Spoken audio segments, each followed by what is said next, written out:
Good morning. I'd like to extend a warm thank you to our witnesses testifying before us today and welcome them to our subcommittee's last hearing event for the 114th Congress. I thank the subcommittee members for your contributions and dedicated during this Congress. I wanted to especially express gratitude to those members who are not going to be returning next year.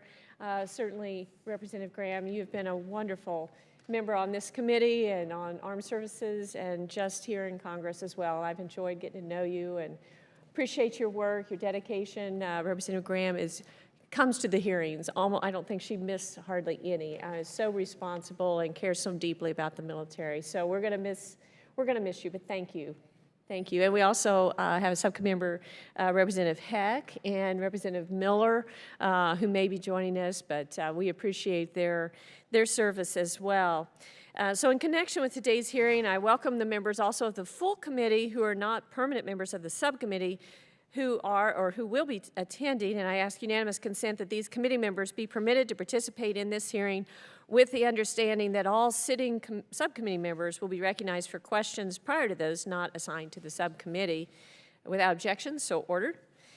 So today we take testimony of the Littoral Combat Ship Program. We seek to gain a deeper understanding of the challenges that this program has presented us in the past and the opportunities that exist as the program moves forward.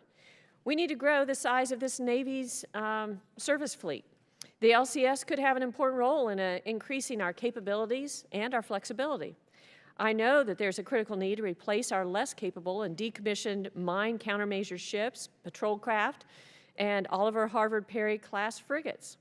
I believe the Littoral Combat Ship and the eventual upgrade to the frigate design has great potential to fulfill the roles for the platforms it replaces.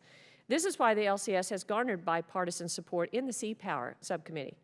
The concept of LCS and the decision to begin the program came at a time in the Department of Defense's acquisition history in which senior leaders of the department thought it was necessary and possible to disregard the natural evolution of technology by skipping a generation of development. It was good theory, but proved costly and cumbersome to implement. We have learned many lessons from this period. For example, introducing immature technologies into acquisition programs will lead to cost and schedule growth. Awarding contracts without a stable design and directing prescriptive government specifications also increases cost and schedule. It is only with unleashing the power of best buying practices that we can realize acquisition efficiencies. These lessons have been hard learned in a multitude of acquisition contracts. For example, stable government funding is essential to providing material ordering and labor efficiencies. Additionally, innovative multi-year procurements or block buys save money because long-term agreements with subcontractors and vendors provides contracting stability. Dangerous reductions below minimum order quantities only serve to exacerbate our industrial base and increase the cost of the taxpayer. That's why the House has advocated adding a third LCS in fiscal year 2017 and has expressed reservations about the Navy's acquisition strategy, which involves procuring one LCS frigate every year during fiscal year 2018, 19, and 20. I also want to discuss the Navy's force structure requirements of 52 small surface combatants. The Navy's force structure is based on their ability to meet combatant commander requirements, both in peace and in war. That is why I'm perplexed with Secretary Carter's determination that we only need 40 LCS frigates. I believe the Secretary's decision lacks analytical rigor. I'm hoping that the next administration will review this issue. We must absolutely integrate the program's acquisition lessons learned as we evaluate with prudent scrutiny the opportunity to invest an additional $14 billion to complete the purchase of LCS and transition its hull form into a frigate design. We must also ensure that the mission modules, which are integral to the first LCS designs, are successfully completed, tested, and fielded at the lowest possible price. So I look forward to discussing this program with our distinguished panel of witnesses we have here before us. But before I introduce the witnesses, I turn to the Oversight Investigation Subcommittee ranking member for any opening remarks that she would like to make. Thank you, Madam Chair. We are here.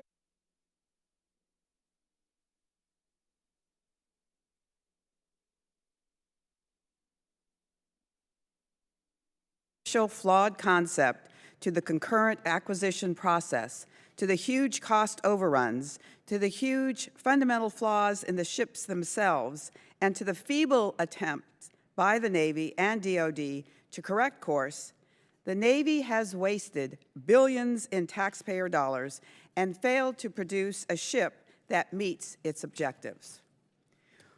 What we examine today is, has the Navy learned its lesson? Have they corrected course? And are they moving forward with a stable ship design based on a sound analytical foundation? From the testimony of witnesses today, I fear the answer is a resounding no.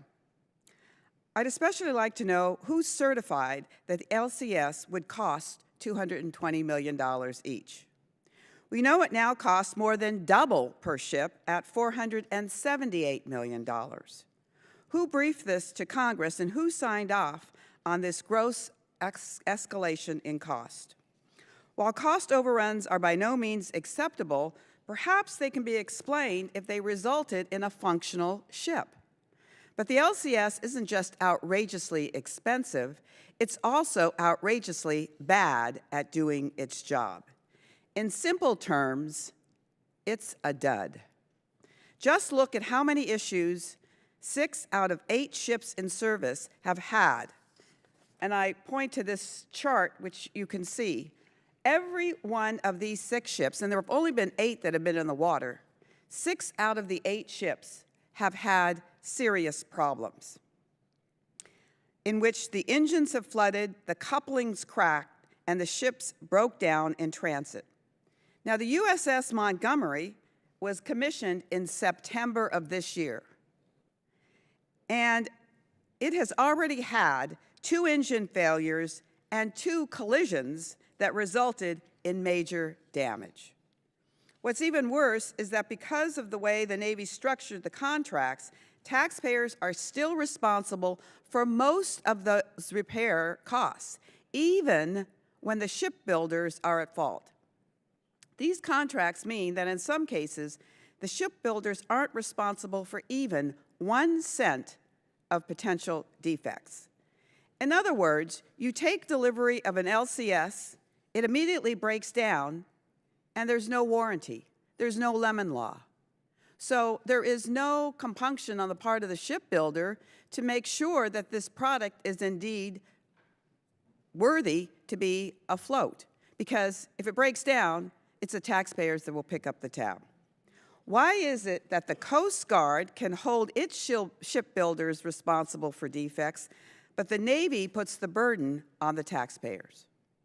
If that's not enough, there's more bad news. The Secretary of Defense has admitted that continuing to produce 2 versions of the ship makes no sense, and he's ordered a down select. The Navy has admitted that its transformative interchangeable mission module will likely never be interchanged as originally envisioned. The Navy has also admitted that its transformative crewing concept won't work and has essentially scrapped it. Look at how much the program has changed from the Navy's early pie-in-the-sky promises. Cost overruns, delayed schedule, design changes, cannot survive combat. In part, the reason why we're changing the name of LCS is because the word combat is in its name, and we now know it's not survivable in a combat setting. Poor mission capabilities. Now, in all of the Navy's wisdom, they have decided to change the name of the LCS to a frigate and plan to purchase more of what is essentially still an LCS, but whose modifications are unproven, lack critical capabilities, and can't pass original survivability tests. Why? Because they've determined it will meet their multi-mission requirements. Yet once again, we don't have a ship design, we don't know what it will cost, or whether the ship can survive in combat. Instead, as I've joked many times, we have a ship that even the Chinese don't want to copy. You'd think all this uncertainty would prompt calls for a pause to get the LCS conceptual house in order before the Navy does a binge buy for more. But if you think that, you don't know the LCS program. Instead, in an act of astonishing arrogance and disregard of taxpayers' money, reports indicate that the Department of the Navy is gearing up to ask Congress for a block buy of 12 of these ships.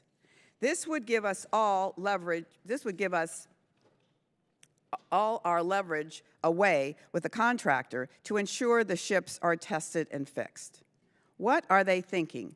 Does anyone honestly believe that the taxpayers, the Tea Party, or President-elect Donald Trump would approve this buy if they were in charge of doing so? From the beginning, the Navy has regularly submitted LCS budget requests that are not consistent with shipbuilding programs, making it nearly impossible for Congress to exercise oversight. It did this in 2003 when it funded the first ships with research and development funding, and in 2010 when it wanted to switch to a plan of buying 2 parallel LCS designs inside of a 20-ship block buy. When issues continued to occur throughout construction and fielding, the block buy was always cited as the reason why Congress shouldn't slow the program down. Yet again, as the Navy moves towards a different design that they claim will address many of the LCS shortcomings, they are looking for a block buy authority before the design is even completed. This is a strategy that even the shipyards criticize, since it doesn't give them time to complete the frigate design before beginning construction.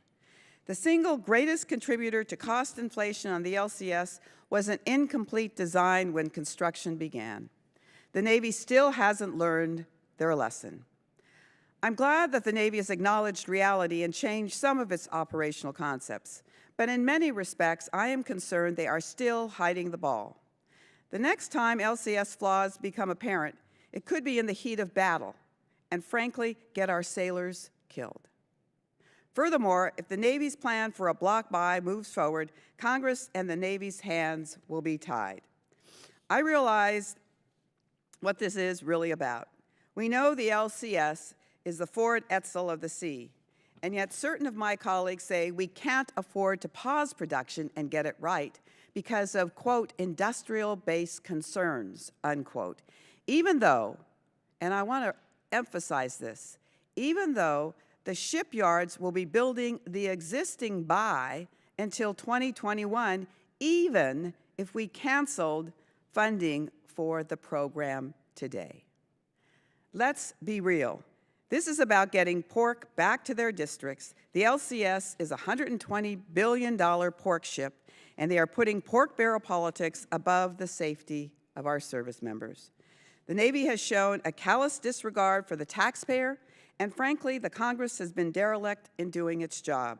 We think no one will notice. We think our obligation is to the shipbuilders to keep building a defective ship just because we want to retain jobs.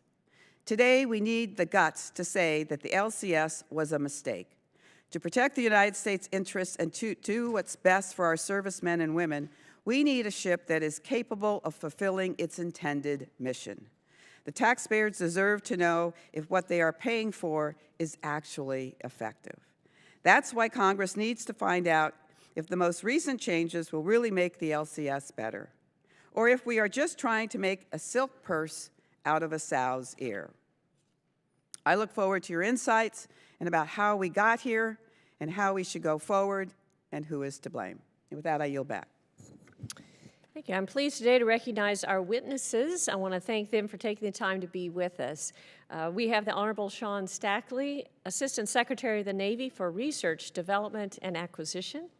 We have Dr. J. Michael Gilmore, Director of Operational Test and Evaluation for the Department of Defense. We have Vice Admiral Thomas Rowden, Commander of Naval Surface Forces for the United States Navy. We have Ms. Michele Mackin, Director of Acquisition and Sourcing Management for the Government Accountability Office, and Mr. Ron O'Rourke, Specialist in Naval Affairs at the Congressional Research Service. So thank you all for being here today. Really, really appreciate it. And we look forward to hearing your comments. And now we turn to Mr. Stackley. Chairwoman Hartzler, Ranking Member Spear, members of the subcommittee, thank you for the opportunity to appear before you today to address the Littoral Combat Ship Program. With your permission, I'd like to make a brief opening statement and have my full testimony entered into the record. Without objection. The Littoral Combat Ship, or LCS, is designed to fill critical warfighting gaps in anti-surface, anti-submarine, and mine countermeasures warfare mission areas. And as a replacement for 3 legacy small surface combatant ships, she is about 1/3 the size of a DDG-51 class destroyer. It is designed to perform missions the DDG is not equipped to do or that could otherwise be better performed, or at least well performed, by a small surface combatant, and thus freeing the destroyer for missions tailored for its higher-end capabilities. LCS's reduced size results in greatly reduced procurement and operating and support cost. In fact, the procurement unit cost for LCS is about 1/3 that of a DDG-51, and likewise the manpower requirements for the ship. The LCS hull is designed and built to provide the ship with its high speed, mobility, damage control, survivability, aviation, and combat systems, including its 57mm gun, surface-to-air missiles, and an over-the-horizon missile that the Navy is currently adding for offensive firepower against long-range threats. In addition to this core capability, the ship carries modular mission packages tailored for the mission's planned deployments. The Surface Warfare Mission Package adds 30mm guns, an armed helicopter, an unmanned aerial vehicle for extended surveillance, and surface-to-surface missiles. The Anti-Submarine Warfare, or ASW Mission Package, adds a variable depth sonar that operates in tandem with a multifunction towed array, an ASW helicopter with dipping sonar, sonobuoys, and airdrop torpedoes, and a towed decoy. The Mine Countermeasure Mission Package adds air, unmanned, surface, and unmanned underwater vehicles with associated sensors and systems to detect and neutralize mines. Now, there are 4 cornerstones of the program I'd like to briefly summarize. First, the shipbuilding program. As the committee is well aware, the LCS program was initiated with unrealistic cost and schedule estimates and with highly incomplete design, resulting in extraordinary budget overruns and schedule growth. The program was subsequently restructured in 2009. Production was placed on hold pending the insertion of production readiness reviews to verify design quality and completeness. Authorization to approve design and requirements changes was raised to the 4-star level, specifically the CNO and myself. Navy oversight of the shipyards was greatly increased. The acquisition strategy was restructured to compete long-term contracts under fixed-priced terms and conditions, and in response to this strategy, industry made significant investments in terms of skilled labor and facilities to improve productivity and quality. As a result, cost, schedule, and quality have greatly improved such that current ships under construction are delivering at less than half the constant year dollar cost of the lead ships. Performance has stayed reliably within the budget throughout this time, and the quality of each ship has successively improved as measured by the Navy's Board of Inspection and Survey. Bottom line, the block buy strategy approved by Congress in 2010 has delivered on its promise. LCS construction is stable, and performance continues to improve on a healthy learning curve. Second, mission packages. The program's acquisition strategy is that we will incrementally introduce weapon systems as a part of a mission package when they are mature and ready for deployment. The strategy provides tremendous flexibility, affordability, and speed for introducing new capabilities to the ship when those capabilities are ready to deploy. Consistent with this approach, the LCS has been highly successful integrating mature weapon systems. The MH-60 helicopter, the Fire Scout unmanned aerial vehicle, the 11-meter rigid hull inflatable boat, the Mark 50 30mm gun system, and most recently, the Harpoon Block II over-the-horizon missile, the Airborne Laser Mine Detection System, the Airborne Mine Neutralization System, and we're currently integrating the Hellfire Longbow missile in support of testing in 2017. As a result, we have successfully fielded the first increments of the Surface Warfare Mission Package. They are deployed today and are on track to complete the next increment in 2018.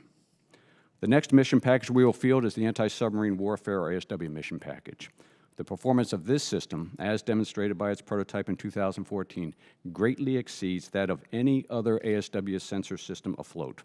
And we're currently in the process of awarding the contract to build the developmental model, which will be put to sea for shipboard testing on LCS in 2018. These mission packages are late to their original schedules, in part due to technical challenges and in part due to budget challenges. They do, however, demonstrate the benefit provided by the LCS modular design, and as the Navy develops or acquires new systems appropriate to the LCS mission, we will leverage the ship's design and flow these new weapons to the ship in rapid fashion once they are mature.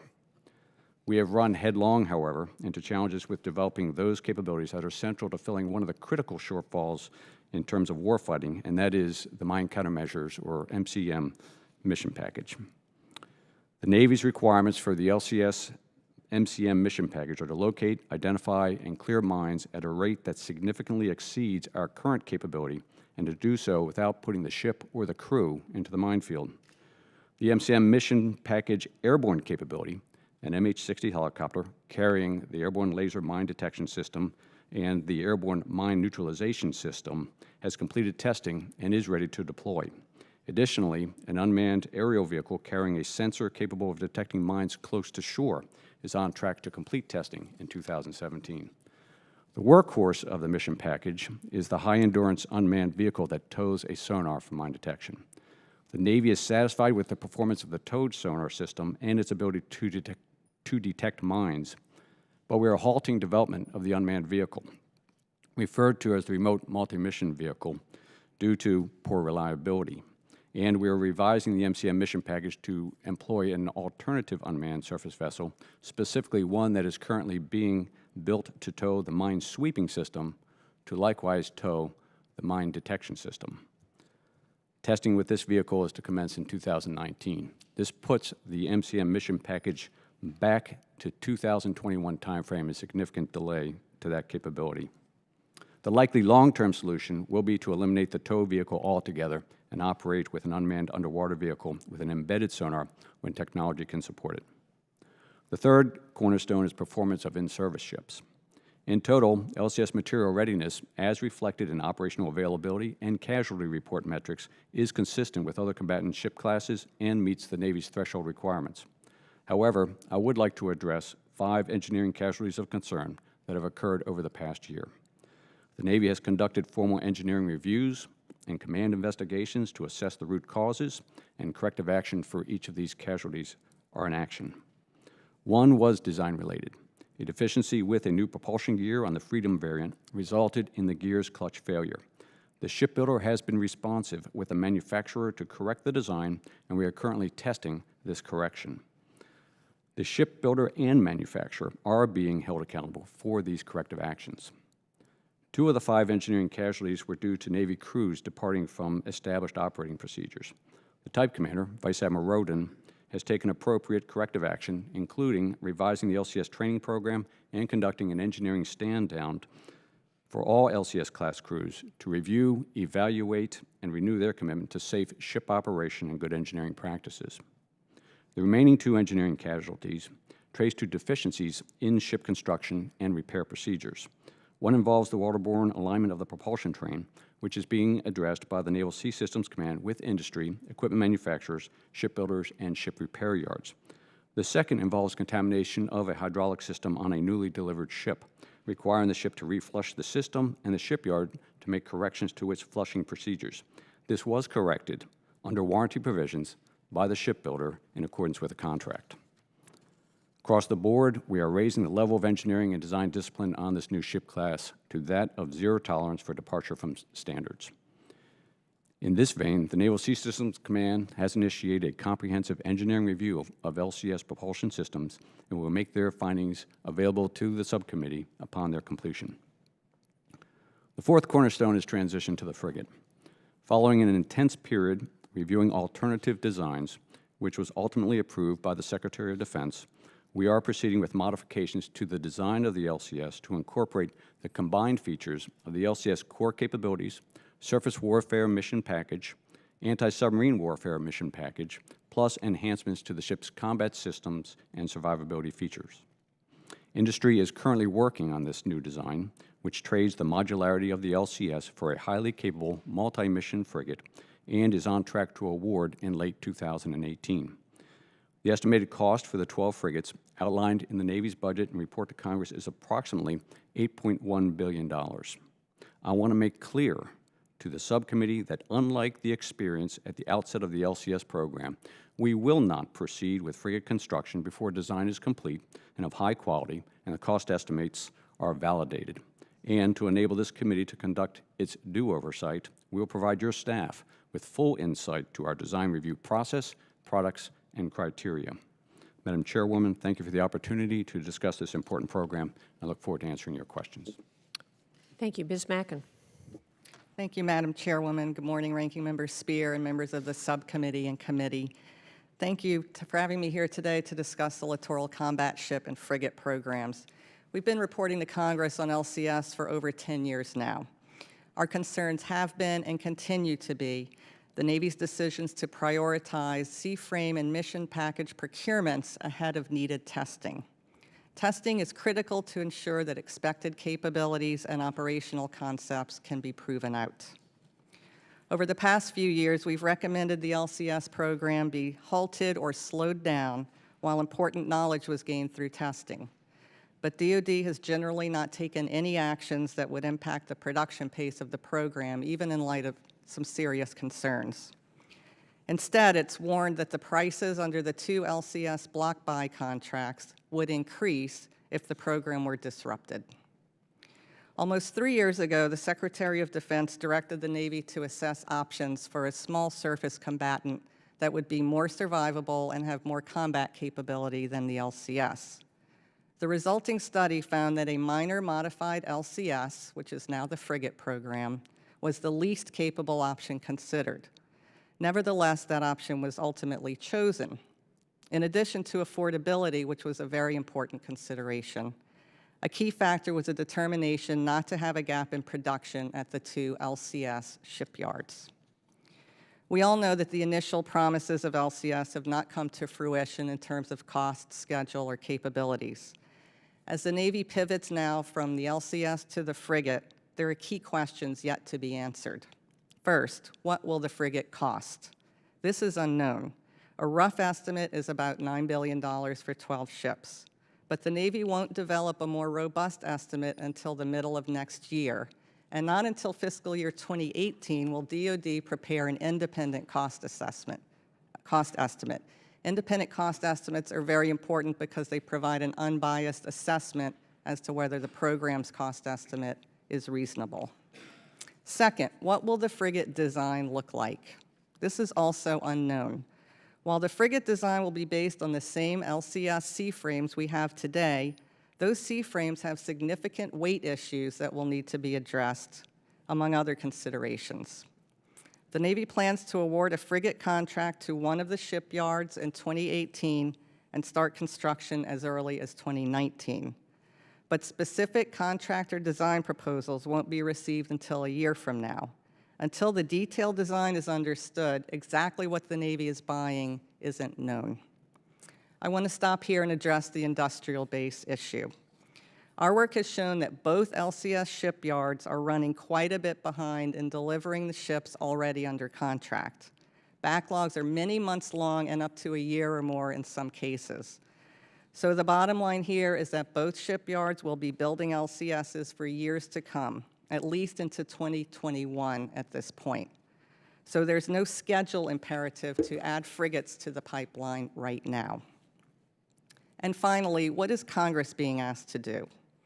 With its fiscal year 2018 budget request, the Navy plans to ask Congress to approve a 12-ship frigate block buy strategy and also to approve procurement of the lead ship based only on a rough cost estimate. From a contracting standpoint, the initial block buy prices will be for 12 LCS, that's 12 regular LCS. If passed as prologue, the Navy might get great pricing for those ships, but only later will the price of adding the frigate capabilities be known. At that point, under a block buy contract, there's the risk that the program will be considered locked in, as has been the case with LCS, and any inclination to make needed changes may be foregone. There's an opportunity here to not repeat the mistakes of the past. Continued concerns about the capabilities of LCS, testing that's years away from being completed, unknowns about the frigate, and the production backlog at the shipyards are all factors that need to be taken into account. This potentially $9 billion investment can wait until more is known about what the taxpayers are being asked to fund. Thank you. Thank you. Admiral Rowden. Good morning, Chairwoman Hartzler, Ranking Member Spear, distinguished members of the subcommittee. I am honored for the opportunity to testify about the Littoral combat ship. As the commander of our naval surface forces, I am responsible for leading the 58,000 sailors that man and support our surface ships, and I am responsible for manning, training, and equipping those same ships. To execute these responsibilities, I rely on a staff of dedicated officers, enlisted and civilian professionals. I rely on the experience I've gained over my 34 years of service to our nation. I rely on almost 14 years, or over 40% of my professional life, serving on ships at sea. Ships that range from our Coast Guard cutters all the way up to tours on our aircraft carriers. I rely on the experiences I have operating on every ocean and sea, from the Gulf of Guinea to the Sea of Japan. I rely on experiences I've gained through port calls in 52 different cities in 36 different countries around the world. When it comes to driving, fighting, and steaming our ships, I have experienced firsthand what our nation can produce, both in terms of sailors with magnificent talent, determination, professionalism, and sheer grit, and in terms of the superb technical capability our phenomenal military-industrial complex can produce. Time and again, in real-world situations, I have seen our talent, training, tools, and tactics come together to produce a maritime fighting force that, on the whole, is significantly greater than the sum of its parts. Time and again, the value of our Navy to our nation manifests itself through engagement and through partnership building on a gray ship with a white number and Old Glory flying atop the mast, tied to the pier or at anchor in the harbor. I have experienced the palpable sense of relief when, by our very presence, the level of angst in a potentially volatile situation is erased. To execute our missions, we rely on our ships and aircraft and the sailors who man them. The ships and aircraft are the tools we use. Our sailors round out our fleet's capability by providing the talent, the training, and tactics we need to win and win decisively. One of the tools we have coming online is the Littoral combat ship. So far, 8 of these tools have been delivered.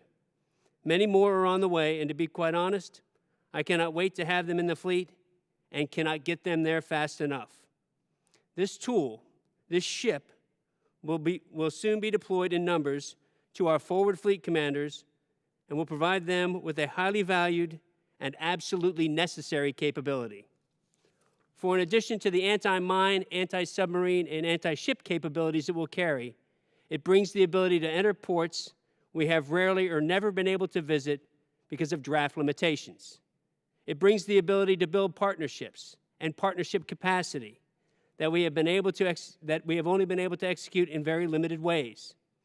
In the day-to-day shaping and stabilizing operations our Navy executes daily, these ships will be invaluable and are needed right now. Beyond the shaping and stabilizing operations that dominate our operations today, I see a vital role for our Littoral combat ships should our adversaries take an aggressive stand towards our maritime forces. And this is where the talent, tactics, and training really come into play. We understand well the requirements these ships are built to, and we understand the testing and evaluation has proven they are built to the approved requirement. In short, we understand the tool. We understand the ship. We also understand well our talent, tactics, and our training. We can and must take all of these into account when planning for combat operations. As such, we will employ all of our ships and their talent, training, and tactics to maximize their value to the combatant commander while continually assessing the risk to the force. All risk can never be eliminated, not to our Littoral combat ships or any other ship in the inventory for that matter. However, in planning for any mission, we are constantly evaluating our ability to achieve the objective while limiting the risk to the fleet. In other words, we'll never lean into a punch if it can be avoided. While all this is well and good, there have been challenges in fielding these ships, which is why earlier this year I was tasked to lead, along with Vice Admiral Dave Johnson, the Principal Military Assistant to Secretary Stackley, and Mr. Brian Persons from the CNO staff, a review of the LCS program and to come up with recommendations on how to address and overcome the challenges to providing robust operational capability for our littoral combat ships. In truth, I was thrilled with the opportunity. Our team looked at the ships and their challenges through 3 lenses. These lenses being simplicity, stability, and ownership.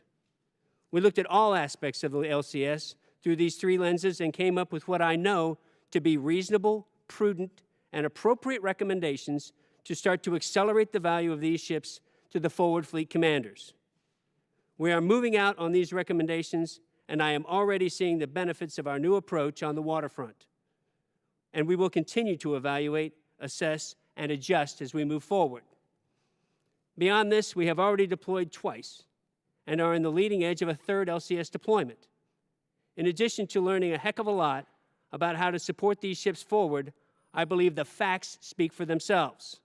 Over 500 days at sea, helicopter landing qualifications with 8 nations, boarding operations with 7 nations, fleet operations with diverse ships ranging from aircraft carriers down to coastal patrol ships, special operations force operations with the Republic of Korea, humanitarian assistance and disaster response during Typhoon Haiyan, relief operations in the Philippines, and the search for AirAsia Flight 8501 in the Java Sea. Regional partners who welcome and want LCS with a high demand signal, having visited 15 cities in 8 countries around the Western Pacific. There is still much work to be done to fully unlock the significant potential of these ships. I am 100% confident that with the talent, training, and tactics our U.S. Navy sailors possess, the promise of our littoral combat ships will be fully realized, and I look forward to being part of this valuable effort. Thank you very much, ma'am. And I look forward to your questions. Thank you. Dr. Gilmore. Chairwoman Hartzler, Ranking Member Spear, members of the committee and subcommittee, I'll try to briefly summarize my written testimony.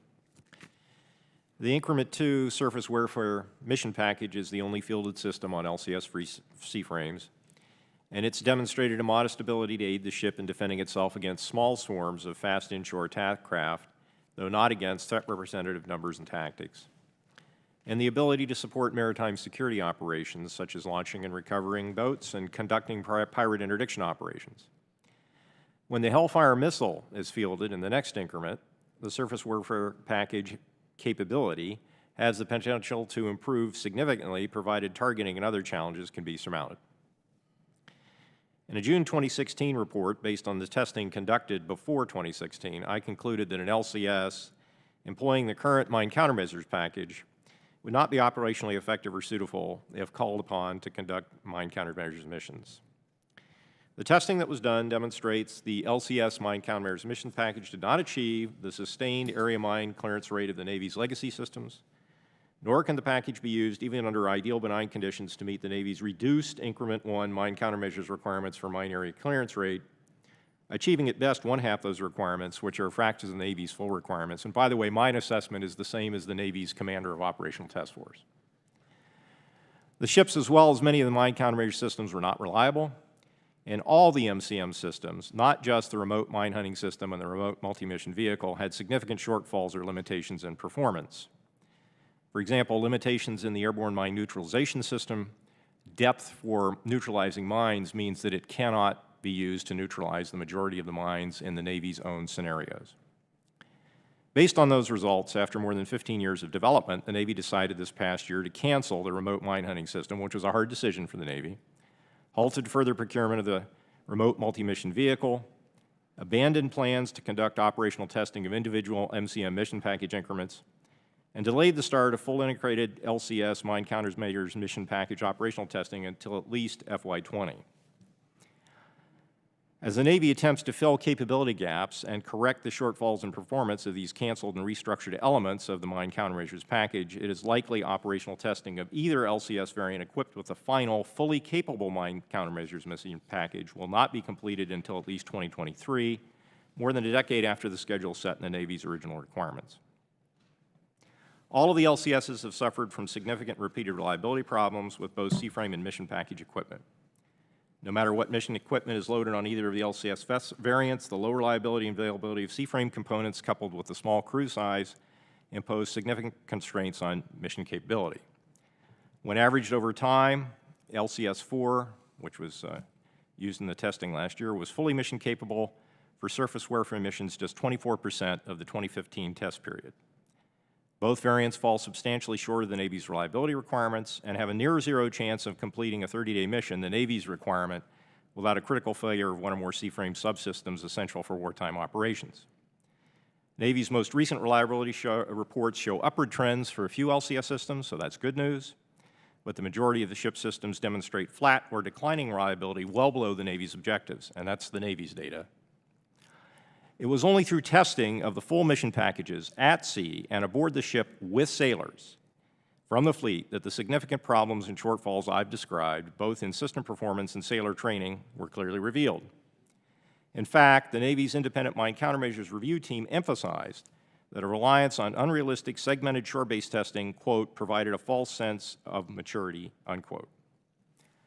As in all operational testing, we interacted extensively with the ship's sailors and surveyed them to capture their views of the ship's capabilities. These sailors are proud of their ships and determined to make the best use of them. The sailors are also straightforward in identifying the many problems they have encountered. I have a long list of the comments from the surveys that were done during the testing, and I'm going to read just a couple, but there's a long list that are consistent with these, so I'm not just cherry picking. Well, 132 days to complete technical evaluation, which should have only taken 45 days. That should tell you something about the reliability of the RMMVs. The tasking would be easier to complete if the equipment didn't constantly break. As equipment breaks, we are required to fix it without any training. Those are not my words. Those are the words of the sailors who were doing the best they could to try and accomplish the missions we gave them in the testing. So, to provide the sailors with what they need to accomplish their missions, it's my hope that the Navy will be provided the resources, meaning the time and money it needs to fix these problems, which we should acknowledge, because if we don't acknowledge them, we can't fix them. And the Congress obviously has a key role to play in providing those resources. Thank you very much. Thank you, Dr. Gilmore. Mr. O'Rourke. Chairwoman Hartzler, Ranking Member Speer, distinguished members of the subcommittee, thank you for the opportunity to appear before you today to discuss oversight issues relating to the LCS program. With your permission, I'd like to submit my written statement for the record and summarize it here briefly. Without objection. I've been tracking the LCS program since its inception 15 years ago. In my 32 years as a naval issues analyst for CRS, no program has been more complex to track or has posed more potential oversight issues for Congress than this program. The LCS program is at a crossroads not only because of the Navy's proposal to shift to production of the frigate variant, but also because of three additional factors. These are the rapidly shifting international security environment, the possibility that the incoming Trump administration might make significant changes in U.S. foreign and security policy, and the Trump campaign organization's announced objective of building the Navy toward a goal of 350 ships. A key oversight issue for the Navy's proposal for procuring the frigate variant concerns its analytical foundation. As a result of how the program was restructured twice in less than 2 years, at the direction of two Secretaries of Defense, the Navy's proposal for procuring the frigate variant of the LCS appears to have three potential weaknesses in its analytical foundation. These potential weaknesses are now compounded by the shifting international security environment and the possibility that the incoming Trump administration might make significant changes in U.S. foreign and security policy. This situation doesn't prove that the Navy's proposal for procuring the frigate variant of the LCS isn't the most cost-effective approach for meeting the Navy's future needs. It might very well be the most cost-effective approach. But as a result of this situation, the Navy now has less of a basis for being certain of that and less ability to demonstrate this compellingly to others. This situation also, however, creates a fresh opportunity for the Navy to create a new analytical foundation for the effort that is both rigorous and fully up to date, Doing that would take some time, but it wouldn't prevent some variant of the LCS from being procured in FY17 or 18. Another oversight question concerns the planned total quantity of 40 ships. This is 12 less than the 52 small surface combatants called for in the Navy's current 308-ship force structure objective, and the 52 number itself could change, again, as a result of a decision to build the Navy toward a fleet of about 350 ships. Building up to a force of 52 or more small surface combatants over the next several years could involve increasing the small surface combatant procurement rate to 3 or 4 ships per year. In terms of industrial base capacity, it might be easier to execute such a procurement rate with 2 LCS builders rather than 1. If the ships are acquired with annual contracting, then depending on the annual procurement rate, maintaining 2 LCS builders might enhance the Navy's ability to use competition effectively in the procurement of these ships. Another oversight question concerns whether to use annual contracting or block buy contracting for procuring the frigate variant. Annual contracting preserves flexibility for Congress regarding whether and when to procure follow-on units in an ongoing procurement program, while multi-year contracting, in the form of block buy contracting or multi-year procurement, reduces that flexibility in return for reducing the costs of the units being procured. My written statement discusses some of the considerations that come into play in considering annual versus block buy contracting. My statement also discusses 2 other oversight issues, the survivability of the frigate variant and the mine countermeasures module. It then presents some potential oversight questions for Congress relating to 2 additional oversight matters, the recent propulsion equipment casualties and the Navy's new plan for crewing and operating the ships. Now that we're 15 years into the program, and with the Navy's proposal to shift to procurement of the frigate variant now being considered, there's a question about the acquisition lessons learned from the LCS program. My written statement concludes with some comments on that question, particularly in terms of the rapid acquisition strategy that the Navy originally pursued for the LCS program, which aimed at reducing acquisition cycle time. Chairwoman Hartzler, this concludes my statement. Thank you again for the opportunity to testify, and I'll be pleased to respond to any questions the subcommittee may have. Thank you very much. Very good comments. I think very clearly laid out some of the challenges and the opportunities. I'd like to start with Admiral Rowden. What specific combatant commanders' requirements have changed over the past 10 years that necessitates converting the LCS platform into a more capable and survivable frigate?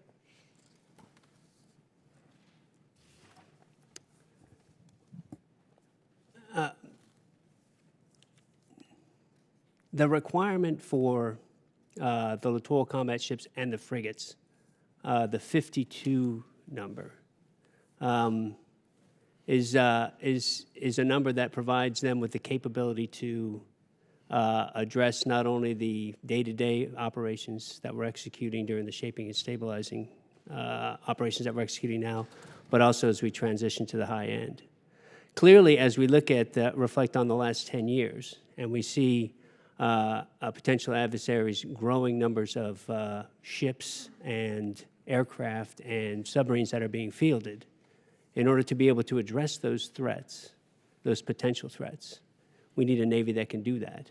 And the Littoral combat ships and the frigates with either the ASW package installed or the ASUW package installed, and the frigates with both of those capabilities installed will certainly give capability to the combatant commanders that they need as they look at the ever-changing threat and to be able to address that. So you would say that the need to change to the frigate is because of the threats and the increased capabilities that the frigate would have over the LCS? Because that was what the question was. Why? What are the changes that would necessitate moving to a frigate from an LCS? Yes, ma'am. Given the wider range of operations that the frigate would be able to execute against the growing threat, that certainly would drive us towards building the frigate over the Littoral combat ship. So bottom line is because they have more mission capability. Yes, ma'am. Multiple rather than just singular. Yes, correct? ma'am. Okay. The Secretary of Defense's December 14, 2015 memorandum that directed the Secretary of Navy to reduce the total procurement quantity of Littoral combat ships and frigates from 52 to 40 states that, I quote, 40 Littoral combat ships and frigates, the number that the Navy's own warfighting analysis says is sufficient to need, end quote. So it appears to be the rationale as to why the Secretary of Defense reduced the program's quantity. So does the Navy have warfighting analysis that demonstrates that 40 littoral combat ships and frigates are sufficient to meet warfighting requirements? And if so, what is the Navy's number of 52 total small surface combatants based on? Yes, ma'am. I think that is a good question to be addressed by Secretary Stackley. But what I can tell you about the conversations that I have with our forward deployed fleet commanders now, the commander of the 6th Fleet in the Mediterranean, the commander of the 7th Fleet in the Western Pacific, and the commander of the 5th Fleet in the Arabian Gulf, and even the commander of the 4th Fleet down in Southern Command, is in my conversations with them, that one of the questions that always comes up is, how many LCS can I get, and how fast can you get them to me? So the demand is there. With respect to the requirement remains 50. With respect to the reduction from 52 to 40, Secretary Stackley. Yes, ma'am. Let me start by the documented requirement, which goes to the force structure assessment that the CNO has conducted. 2012 force structure assessment updated in 2014 continues to emphasize the need for no less than 52 small surface combatants to address the full mission requirements across the balanced fleet. And the CNO, since then, has been clear about a couple of things. One, all pressure on our fleet points towards the need for a larger fleet to continue to perform the missions at the level that the nation requires. And so there's not a requirement that's going to come through. And the 14 update is going to be updated again in this year, and will be delivered with the budget. But I can tell you that that requirement will not go down in terms of the number of small surface combatants. The decision to go from 52 to 40, that was a decision that did not come from the requirements community. It frankly didn't come from the Navy. This was driven in a budget environment where the determination was made that we have to take risk somewhere. This is a place where we will take risk in terms of the size of our force. Okay, and I know a lot of our members want to ask questions, so I'll come back to some others, but I did want to ask something you said, Secretary Stackley, caught my attention, where you said the shipbuilders are being held accountable. I know that as contracting goes forward, there is a warranty type of a provision added, but is there, how are they being held accountable now? Yes, ma'am. Let me start by describing that I've been doing shipbuilding for over 30 years. Right. In our contracts, we do have explicit warranty provisions. When the ship is delivered, we first bring the Board of Inspection. Well, first, our supervisors of shipbuilding are monitoring the construction of the ship as it goes to ensure compliance with process and procedures. And in terms of the delivered ship, the Board of Inspection and Survey comes on board and conducts a pretty extensive full-week inspection of the ship, including underway periods. Deficiencies are documented. When the ship is delivered, it is still within a warranty period, so that if other deficiencies emerge during the warranty period, then we evaluate who is responsible for the deficiency. If it's a government responsibility, if it's a government system, then we own it. But if it's a contractor responsibility, we take it back to the contractor to fulfill his requirements under the contract within that warranty provision. And then at the end of this period, we have what's referred to as a final contract trial to shake out any last remnants before we go into a post-shakedown availability, at which point in time the government and the contractor are both on board the ship correcting our respective deficiencies. Sure. What is the time period for these, has been for the warranty period? Notionally, it's 12 months. So you outlined in your testimony 5 concerns, and a couple of them dealt with crews, dealt with training. That's why you're changing, Vice Admiral, the training, which makes perfect sense. So you're saying those costs were incurred by the Navy because it was basically the crew's fault that the structural problem occurred. Yes, ma'am. But with the design, like on the propulsion and those others, who ate those costs? Let me walk through that. First, the gear. This was a new gear manufacturer was brought to the ship. The prior gear manufacturer ceased its business, and specifications went out to the gear manufacturer. When that gear was coupled with the rest of the propulsion plant, there was I'll call it a mistiming in terms of software controlling the system. That was not discovered until the USS Milwaukee was en route to her home port, and we tripped over this failure, and the clutch burnt out. The shipbuilder, in this case, and the gear manufacturer are paying for the correction of the design, and we are withholding payments on subsequent ships until that is corrected on the subsequent ships. And then the U.S. Milwaukee itself, that final correction is waiting for the design verification and validation, and prior ships, the LCS-1 and LCS-3, are not affected because they're under a different gear design. So that is being covered today with withholdings, with fee and cost under the contract. Oh, good. That makes sense. Can I hit the other one? Because the other one is important. I think we need to, we're going to have votes coming up and want to get Yes, to some ma'am. of the questions, but thank you for that. Ranking Member Spear. Thank you, Madam Chair.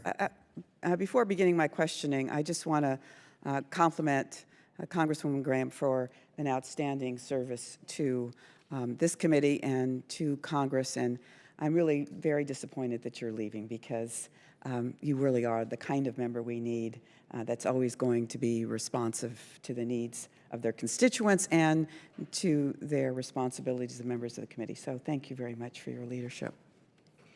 Mr. Stackley, I am so disappointed in your testimony, I can't begin to tell you. You just answered a question for the chair that I thought was very deceptive. Let me just read from a GAO report.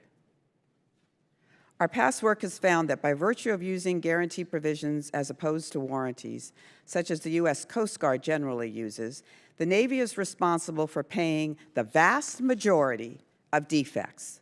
Specifically regarding the LCS, we found that for LCS 4, the Navy's guarantee provisions were structured such that the Navy paid all of the costs to correct the defects. For LCS 3, the shipbuilder was responsible for 30% of the costs of the first $100,000 of defects, a number the Navy surpassed just days after delivery. Thus, the Navy was 100% responsible for the costs of all remaining defects. For LCS 5 through 8, the shipbuilder is responsible for some portion of the first $1 million in defects for each ship. Now, I don't think you were very responsive. And I'm not going to ask you to respond. I'm going to ask Ms. Mackin to clarify what the warranty versus guarantee provisions, how the Coast Guard is so different, and how for the vast majority of defects, it's the taxpayer picking up the tab. Yes, we looked into this issue for Coast Guard and Navy ships. It was a pretty comprehensive review, not just LCS, but other Navy ships as well. And what we found is the Navy does not use warranty provisions as outlined in the Federal Acquisition Regulation, warranty the way we would think of a warranty. They use a guarantee clause in the contract, and it's subject to a limitation of liability. Those are the numbers you were citing. So it's negotiated in the contract.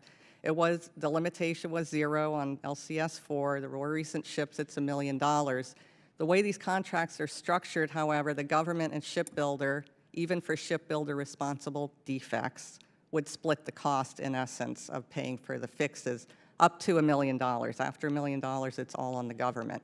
The Coast Guard, on the other hand, for their more recent cutters, has a pretty stringent warranty provision, kind of the way we would think of it, that they negotiate at the outset and hold their shipbuilders more accountable to fix problems. Thank you. So, Mr. Stackley, why is it the Coast Guard can get it right and the Navy can't? I'll review the Coast Guard warranty provisions, but our contract... You've been doing this for 30 years. Why haven't you looked at it before? I don't look at the Coast Guard contracts unless it comes under my purview. No, The but warranty, the provisions that we have on our contract, they hold the contractor responsible for what he is responsible regarding specifications, regarding performance of the systems that they deliver. All right. And if, in fact, there's a deficiency, the costs go back to that contract within the warranty period. I think that we're talking around some realities. The reality is the Coast Guard has figured out a way to do it appropriately. The Navy has basically taken the position that we'll pay for most of the costs. And that was reflected in the GAO report. Secretary Stackley, let me ask you a question. Last week, a similar hearing was held by our colleagues in the Senate. You were asked who was responsible for briefing Congress that the ship would cost $220 million. As we see from the chart, it's now costing $470 million per frame. You said you had to check your records, so you've had about a week. Who is responsible for that? Yes, ma'am. Let me go back to, that was the 2003-2004 timeframe. I've got to be careful about the term briefing because that number was briefed by everybody from the Chief of Naval Operations to the Assistant Secretary of the Navy to the Program Executive Officer to the Program Manager. So who is it? Who was it? I would start at the top of the chain of command. Well, evidently, I have a tweet from a reporter that suggests that it was Vern Clark. I said I would start at the top of the chain of command. And Vern Clark was the Chief of Naval Operations at the time. His counterpart in terms of acquisition was Assistant Secretary Young. They carried forward a program based on what they had for affordability targets at the time. Okay, but I guess my point is, in your statement, you made the case that we're really moving along appropriately. They're costing about the right amount. We're saving money. We're not saving money. They're costing over twice as much as they were originally intended to cost. Now, Dr. Gilmore, do you think the LCS is survivable? The Admiral noted that the ship meets its requirements for survivability, which it does. The testing that we've done and that we'll continue to do is indicating that's true. And here are what its requirements are. Its requirements against very modest threats, and the details are classified, are to exit the area, not to continue in combat, but to exit the area if they're attacked by modest threats. If they're attacked by and hit by more stressing threats, and unfortunately these threats are proliferating throughout the world and they are quite stressing. They're stressing for any ship to deal with. But if the ships are hit by these more stressing threats, the requirement is for an orderly abandoned ship. And the testing that we've done and will continue to do is probably going to indicate that those requirements have been met. That means that the ship is not going to be able to stay in the battle area and conduct operations.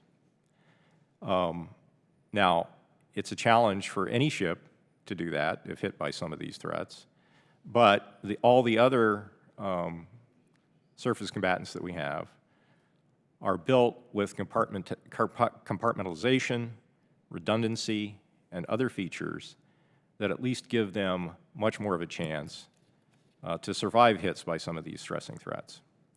So that's the basis of my evaluation. The requirements were set when the vision for using these ships, actually as articulated first by Admiral Clark, I've looked at his testimony before the Congress in March of 2004, the requirements were set consistent with the vision that the ship would have many off-board systems that could go potentially over the horizon and attack targets, which would mean this ship could stay out of harm's way, and I'm paraphrasing what Admiral Clark said. Unfortunately, those capabilities have not materialized. They may in the future. The Navy is getting ready to deploy with some unmanned aerial vehicles that will have reconnaissance capabilities.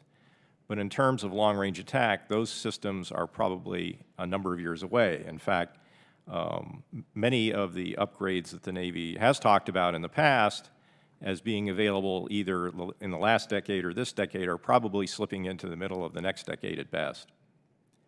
So that's the basis of my assessment. If in the future the Navy is able to develop and deploy systems that enable the ship to stay out of the range of some of these threats, then the survivability assessment would change. So if an LCS is hit by a torpedo,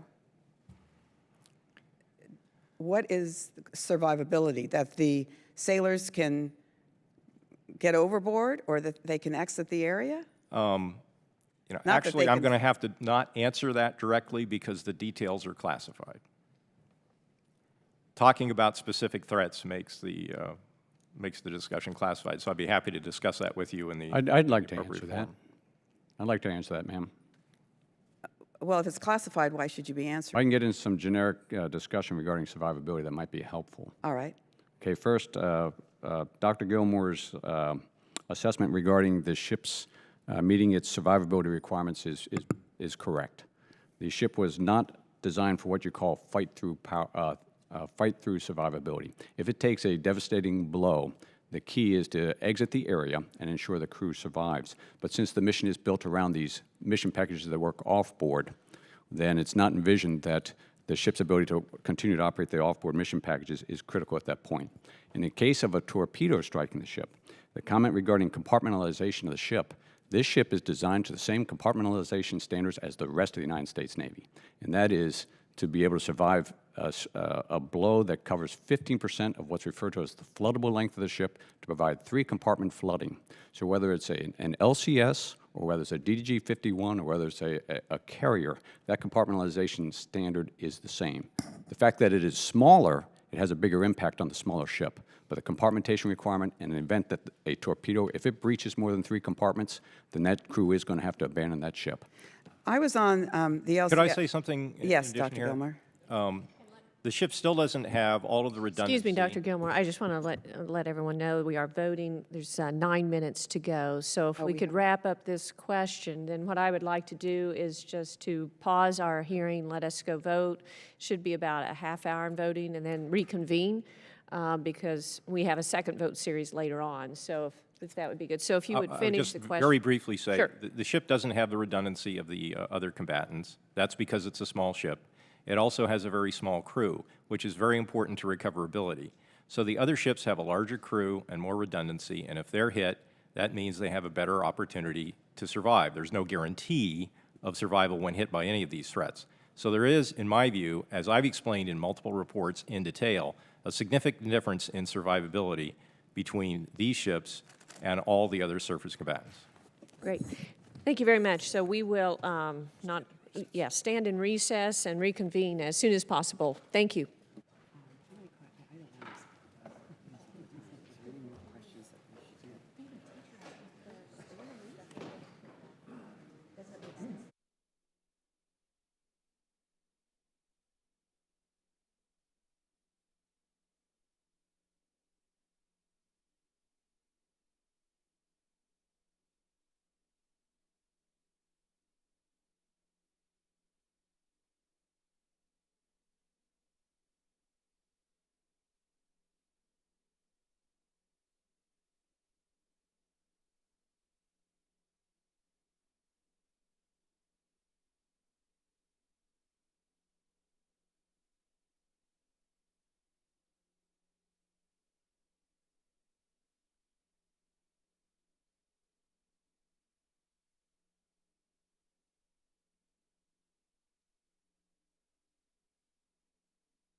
This hearing will now reconvene. Thank you for your patience while we voted. Appreciate that very much. Like to go to Mr. Scott. Thank you, Madam Chair. One of the questions I had has already been answered, and that was from Mr. Stackley, and that if the Coast Guard is doing a better job or has better provisions in their contracts, we should at least look at that and see if that's something that we can incorporate. And I know you've said that y'all would do that, and I appreciate that. I guess as I listen to this, I think back to the quote that nothing will ever be attempted if all possible objections must first be overcome. And regardless of the weapon system or the branch, I mean, if we're talking about the Army, you know, there's a reason we have Strikers and there's a reason we have M1 Abrams. And the Striker cannot handle the same type of strike from another weapon system that the Abrams can, but the Abrams can't do all of the things that the Striker can. And if we're looking for a light, nimble craft, then we've just got to accept the fact that you can't build it as thick as you're going to build some of our other weapon systems. That's just part of the trade-off. But you can't, you know, we have this trade-off with every weapon system that we have. And so I just, nimble and fast in and of itself, and quantity in and of itself, I believe are important in winning the battle. And I do have a question, Ms. Mackin, as you talk about the cost of per ship, do you consider the development cost a variable cost or a fixed cost? When we look at the cost per ship, there's several different ways to look at it. So there's a cost cap for this program, which is somewhat generous. But we usually look at the selected acquisition report, the unit cost as reported by DoD. But do you Which would reflect all- consider the research and development of the system a fixed cost or a variable cost? I think that would depend on the system. Maybe somebody else can weigh in with more detail on that. Well, if research and development is a fixed cost, it doesn't matter if you build 1 or 50. I think one issue sunk, for this program and other programs is that some of the systems on this ship may be R&D funded, but not by the Navy's, you know, maybe another part of the Navy that's funding the system that will eventually go on the ship. So it's hard sometimes to totally capture the entire cost of the ship. But again, we go with what's reported to Congress. But this same type of analysis is what led to the cancellation of the F-22, when the per unit cost of the F-22, when the project was canceled, was significantly lower than the cost per unit that was being reported in reports like this, because the research and development costs are already sunk. It doesn't matter if you build 1 or if you build 1,001. Quite frankly, cost is not our main concern with this program right now. After the rebaseline, you know, I do think they've gotten costs more or less under control. The key concern we have is the testing, the lack of completed testing while they've continued to buy the C-frames and the mission packages. There are still significant concerns, and again, the frigate is going to be based on these same C-frames that have reliability issues. So I would characterize that as our main concern at this point. Well, a lot is said about cost and from the people who want to cancel the program. So you're telling me that the cost is not the primary concern at this stage? The cost has doubled since the initial estimate, as was discussed earlier, but you know, let's look at what's happening right now. After the restructuring, I think they have gotten costs more or less under control. That's not our main concern. Schedules are late and the capabilities aren't there and the testing hasn't been completed would be how I would characterize our main concerns at this point. Admiral, what are we giving up? What are we accepting an additional risk as a nation when we move from 52 ships to 40 ships?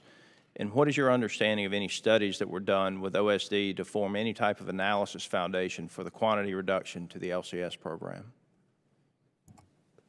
Yes, sir. I'll let Secretary Stackley discuss the analysis, but I mean, clearly when we reduce the number of ships from 52 to 40, we're taking risk in the capacity that we want to have forward. And so that will result in more water under the keels of the ships that we have. It will result in more wear and tear on those ships. It'll result in more wear and tear on the crew, and a greater time deployed for the same amount of availability forward. And so that's risk that has to be weighed and has to be accepted as we attempt to fulfill the requirements of the combatant My commanders. time has expired, but as I understand it, there was no analytical foundation for the reduction, that this was simply a budget-driven decision. Is that correct? That's my understanding, sir. Thank you. Thank you. Ms. Graham. Thank you, Madam Chairwoman, and really appreciate your kind remarks earlier. Thank you so much. And Jackie, thank you as well. As a representative of a state with nearly 100 vendors that undergird the LCS program, I am very grateful to have an opportunity to talk with y'all today. This is my actual last day here on the Hill, so it's very special to be able to be with y'all. I would first like to thank the House Armed Services Committee for fighting for the Graham Amendment in this year's NDAA, which would express the sense of Congress on the role of Panama City, Florida, to the armed forces of the United States. I'd also like to thank the conferees who noted that Panama City has played a long role and an important role in the development and support of the United States Armed Forces. This, I hope, is just the first step in recognizing Panama City with the ultimate hope, and I have talked to the Secretary of Navy about this, that the Navy will name a future LCS after Panama City, a much deserving community. So now I'd like to direct a question to Secretary Stackley. As you know, the United States shipbuilding capacity has been in steady decline for years. As many have noted, shipbuilding is not a faucet that can be turned on and off. Indeed, once lost, it can take years to recapitalize a vendor base and labor force necessary to build our Navy's warships. So, Secretary Stackley, you have suggested that a block buy strategy enables a shipbuilder to go out to its vendor base and secure long-term agreements to achieve the best pricing. Can you please expand on this and comment on how such a strategy may contribute to maximum efficiency and capacity in our industrial base, as well as best price for the taxpayers? Yes, ma'am. Thanks for the question. First, you described the level of ship production that we have going on in the country, and it is below capacity, and it is frankly below where we need it to be in the long term in terms of being able to sustain the force structure that the Navy needs. And there are three critical elements to that. First is the shipbuilders themselves, and shipyards are capital intensive and require significant investment in order to be able to produce these extraordinarily complex, large warships. And so in order to support the investment that's required, you have to have throughput in terms of ships. I mean, it's just fundamental.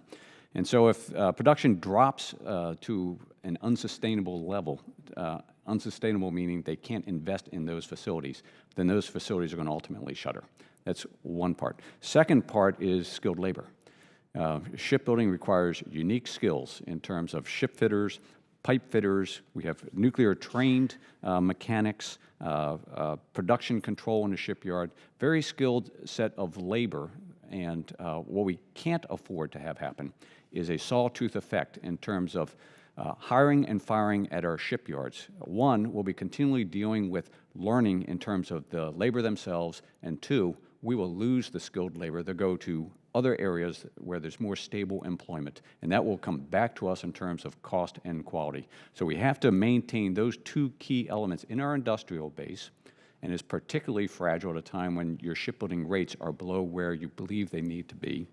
And then the third is the vendor base itself. We can't lose sight of the vendors that support our shipyards, because at low rates, quite often those vendors are uniquely supporting our shipbuilding, and at lower rates, they're fragile. So we have to be careful that we don't break the vendor base and have that come back to us again in terms of cost and quality. That's all on the industrial base side. On the requirement side, we have to make sure that we're building our ships at a rate to support the force structure that we've laid out in terms of our 30-year plan, which is backed up by the maritime strategy in support of the national military strategy. And so if you look at our long-term plan, we're below where we need to be. If you look at what we've done over the last 8 years, it's been to try to increase our shipbuilding rates to support that long-term plan. And if you're going to do that when you're starting at a fragile base, those long-term agreements with the shipbuilders to incentivize them to invest, and with the vendor base to incentivize them to basically support the shipbuilders through the material flow are absolutely critical. So in the Department of the Navy, I'll stand by the record over the last 8 years, whether it's the LCS program across 2 shipbuilders, the Virginia program across 2 shipbuilders, the DDG 51 program across 2 shipbuilders, the TAOX program that we just awarded with 1 shipbuilder. Program by program, we have done our best to be able to line up, whether it's a multi-year or a block buy, a long-term run of production to stabilize performance, to attract, retain the skilled workforce that we need, and to reduce cost from the vendor base right to the shipbuilder, because that comes back to us in terms of the government and the taxpayer, and that allows us to, in fact, plow those funds back into whether it's shipbuilding or aviation, whatever it is that is the priority at the time to support our national security strategy. Thank you for that very thorough answer. I really appreciate it. And I'm out of time, but I want to end with this. Please continue to feel my spirit and my commitment and my thanks for all that y'all do. And I hope that spirit will one day result in a LCS being named after Panama City. And I'll let that be my final comment, and I yield back to the chairwoman. Thank you. Thank you, Representative Graham. Representative Byrne. Thank you. As a member of the Sea Power Subcommittee, I'm particularly glad to be here today. Admiral, Mr. Stackley, thank you for your years of experience, for the expertise and professionalism you bring to your jobs. It helps us do our jobs to have you do what you do and give us such great information. Admiral, you stated your years of experience. You can never replace that. We can sit here and read pieces of paper and listen to you, but your experience really speaks volumes to us, so thank you for that. Admiral, you said that there's a significant need in the Western Pacific and the Mediterranean for the LCS. You said that the fleet commanders are asking for more LCSs and to get them there more quickly, which I heard from Admiral Harris when I was out in Hawaii at the RIMPAC exercise. I asked him, what's the message, Admiral? He says, get more of them to me, get them to me as quickly as you possibly can. You also stated that you're 100% confident that in the LCS and that you've seen the need for the capability it currently has, and that you're optimistic of the added capability as the program continues to mature. And you stated that there's growing threats in the world and a demonstrated need for both the LCS and its transition to the frigate. I want to make sure I've summarized what you've told us today. Did I get that right? Yes, sir. I think you nailed it. Good. Mr. Stackley, you said that the LCS acquisition program has been steady since 2008 and since then has been under the cost cap. You also explained that the casualties of the LCS have been addressed and that there are no systemic or recurring issues with these casualties. You also said the Navy continues to have a need for 52 small surface combatants, and in fact, that number may increase.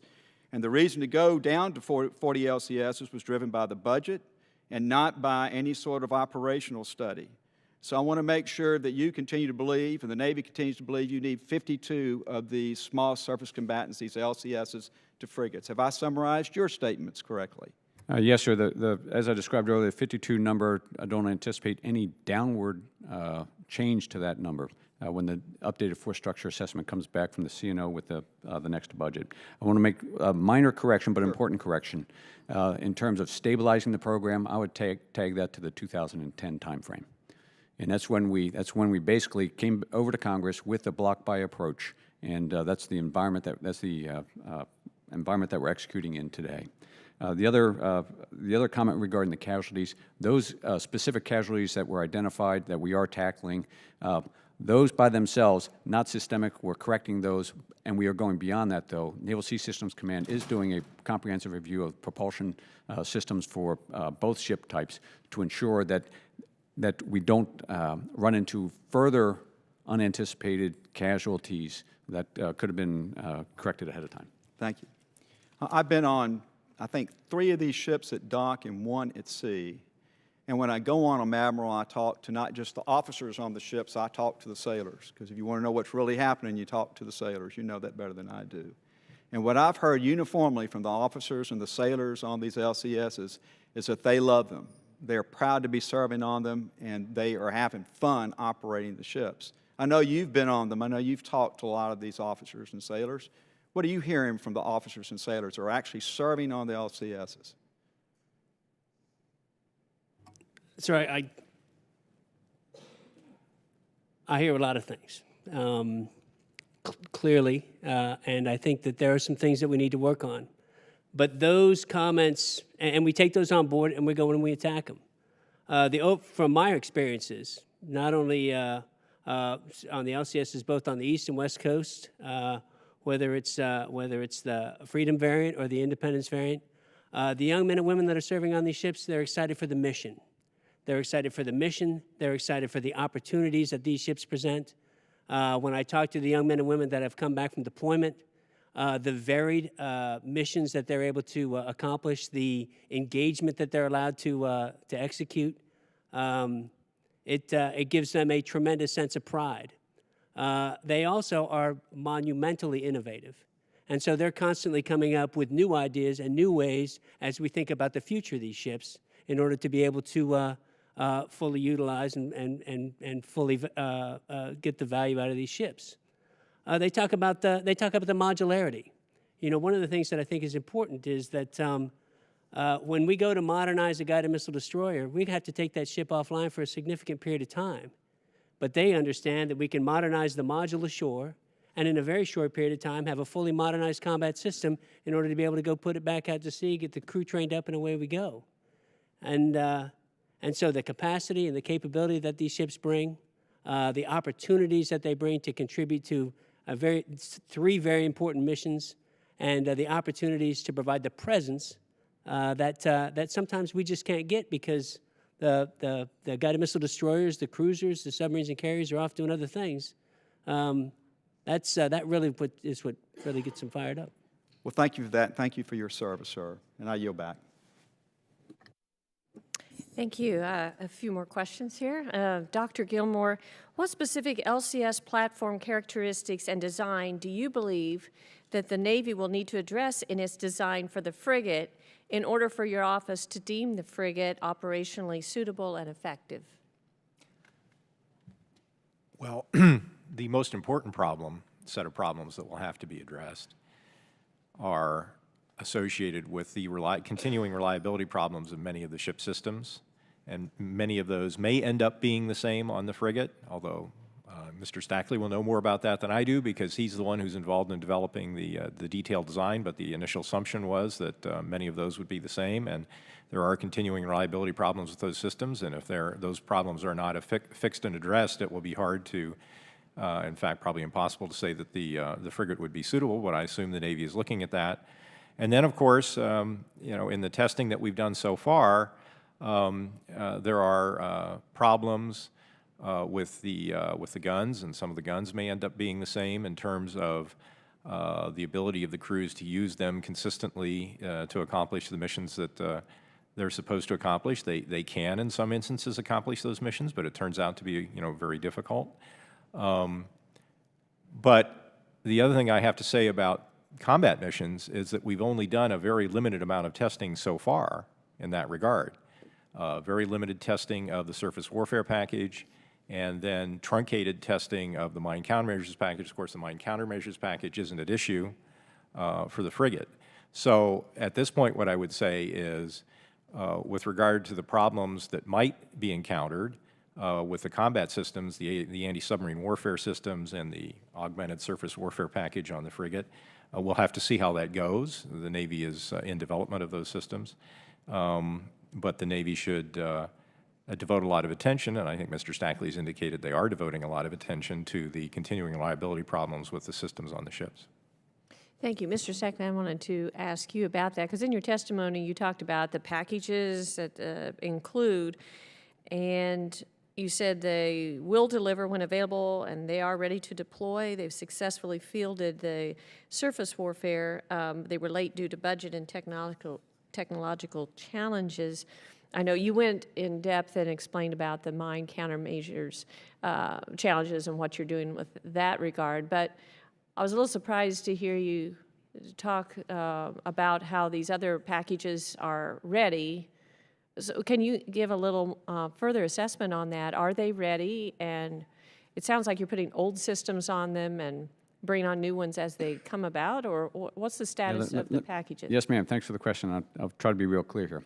We have, we launched the program with 3 mission packages as the targeted initial round of capabilities that would be delivered at the ship. And across those mission packages, certain subsystems were mature and certain systems were going through development. And as I indicated in my opening statement, we are delivering mission package capability late. And the lateness ties to the extended development of certain of those subsystems. However, when one is ready, when it is mature, we're bringing it to the ship so that as those capabilities mature and as these ships deploy, you're seeing increasing capability on board. And in fact, I would argue that the approach that we're taking with the LCS regarding bringing mature capability to the ship in an incremental fashion is exactly what you all have outlined for the Department of Defense to do in the 2017 NDAA. I think if you take that, what you have outlined in terms of practice for the department, and you line that up with the LCS program, that's the approach that we're taking here. The reason that we're having this hearing, frankly, is one of the reasons, is the time that it's taken to complete the development and testing for some of these subsystems. We spent a lot of time talking about the RMMV, for example, but there are other examples where we've had to actually cancel parts of the mission packages because the development was not getting there, and then find an alternative. The beauty is that when that decision is made, we don't have to go in and do a significant redesign to the ship because the ship was designed in a modular fashion, and we can bring these alternatives to the ship with a far less intrusive integration on board. Mm-hmm. And I can walk through some of those examples, but I think it's instructive in terms of the benefit of the modular approach. I think that's a good point, because we have talked about open architecture and some of those things in acquisition reform. But just a question, curious about the contracting of these subcontractors. So I got a list of them and looked at them because this has been problematic as far as the delay. Are they penalized for not delivering on time, or how is the contract set up initially in that regard? Yes, ma'am. Bottom line, most of these developmental systems are under a cost-plus R&D contract, where the terms and conditions of the contractor, we take on responsibility for cost in a cost-plus environment, recognizing that in many cases we're looking for new invention and discovery. And so we assume the responsibility in a cost-plus environment for the cost. What the contractor loses, if it's a cost overrun or delays, is they're going to lose the fee that goes with the work. And ultimately, they'll lose the contract. I mean, RMMV was under development with Lockheed Martin. They had their eyes on the production contract. And when we canceled, they didn't just lose the fee on the RMMV development, but they lost the production that would come with it. Very good. I know I want to go to other members too, but I do want to ask Mr. O'Rourke a question. You've waited patiently, and you're a known expert on these issues on the Hill. So GAO has previously indicated that Congress limits their oversight by authorizing a block buy. A few questions. How has the previous block buy been used to manage cost growth? And is Congress able to perform oversight during the block buy? And third, what are the implications of Congress not approving the next block buy for LCS? In terms of conducting oversight during the period of a block buy, we've actually been through a test of that over the last several years as we have executed the current block buy contracts. There are many aspects to congressional oversight. One is what we're doing right now, which is asking questions during hearings, and there's been quite a lot of that over the past several years. The LCS has been a recurrent topic of questioning, sometimes quite intensive or extensive at the annual Navy budget review hearings. I would venture that most of the annual Navy posture and budget review hearings have at one point or another discussed the LCS. So there's been a lot of Q&A at the hearings. Another aspect of oversight are legislative provisions, and there have been a lot of... If I could ask you, I think maybe you didn't hear the question. What I'm looking for, how has a block buy been used to manage cost growth? Not oversight. Oh, So I was how has a reserving- block buy managed cost growth? And what are the implications for us as Congress if we don't approve a block buy? Right. I Because was that's what going we're toward looking the- at, so. Yeah, I had picked out the middle Perfect. part of your Yeah, question there was a first. question, but. But let me return to the first part, which is, if you would say that again, I want to Sure. make sure. How has the previous block buy been used to manage cost growth? Okay, I think it's important to get into the record that most of the cost growth on the procurement costs of the C-frames occurred prior to the block buys. Once the program was put under the block buy contracts, there has been only minor growth within that contract, some of which is due to the, some of which has been paid by the Navy, but the majority of the increase in the cost of the ships occurred during the period of annual contracting on the first 4 ships. So you would say block buy locks in the price and helps save money? It stabilized the costs and put the program into an environment where the costs have been not one that assembled a record of cost growth of anything like what we saw on the first 4 ships. Furthermore, by doing a block buy contract, you are getting the kinds of savings that are possible under a block buy contract compared to annual contracting. And those savings for the kind of block buy contract we're looking at here, which did not include upfront batch orders of components, could be upwards of 5%. So if we had been in an annual contracting environment, the ships might have been that much more expensive as well. Very good. Another thing a third point on this is Very that quickly. these block buy contracts are fixed price incentive contracts, and so that tends to limit the government's exposure to the amount of cost growth that does occur during the contract. Very good. But that was the first part of your question. Makes sense. Thank you very much. Representative Spear. Thank you. Let's talk more about block buys, because my understanding is that, Secretary Stackley, you've already put out an RFP that presupposes a block buy, even though you don't have authorization yet from Congress. Is that correct? What we have put out an RFP for is the 2017 ships with an option for a block buy, where we will be coming back to the Congress in with the 2018 budget for authorization for the block buy. But the shipbuilders are even saying that a block buy at this time won't afford them the necessary time for the completion of design. We're doing the design today with the shipbuilder. We won't award the contract until we've completed a design review so that we, the government, are satisfied based on their presentation of the design information that will inform their proposal for the frigate. Ms. Mackin, what are the downsides of a block buy? It could have advantages for cost control, number Which one. Mr. O'Rourke has talked about. Right.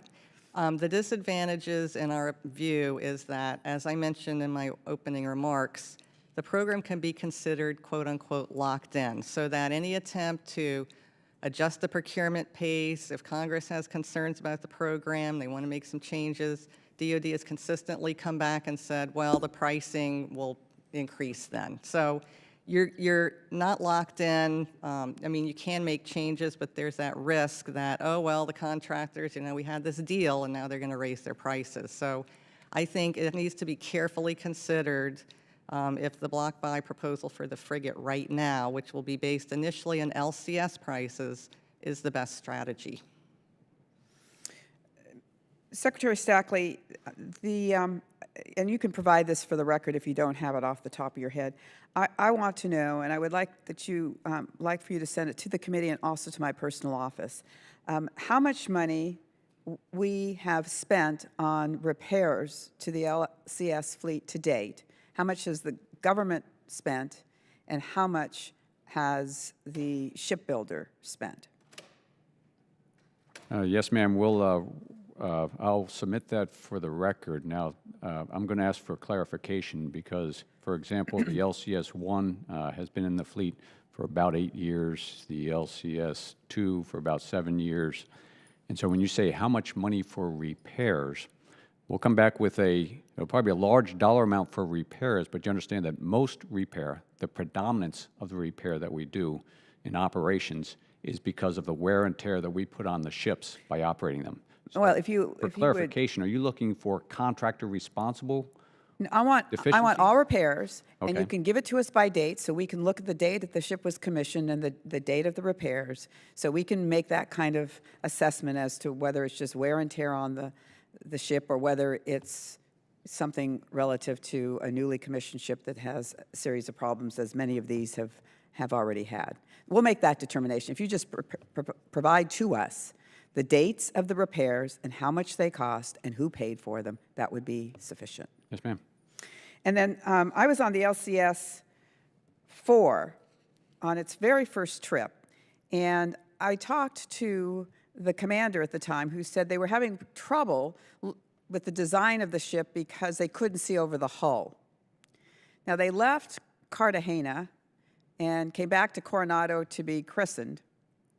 And as they went through the Panama Canal, excuse me, as they went through the Panama Canal, the hull got damaged when pieces of the lock penetrated the hull.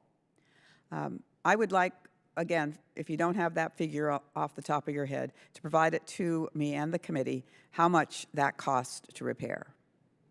Because in my conversations with the commander, I said, well, this seems like a serious problem, and it seems like you need cameras or mirrors or something to be able to see over the hull. And he said, well, we won't be able to get that until it goes back into dry dock in 2 years.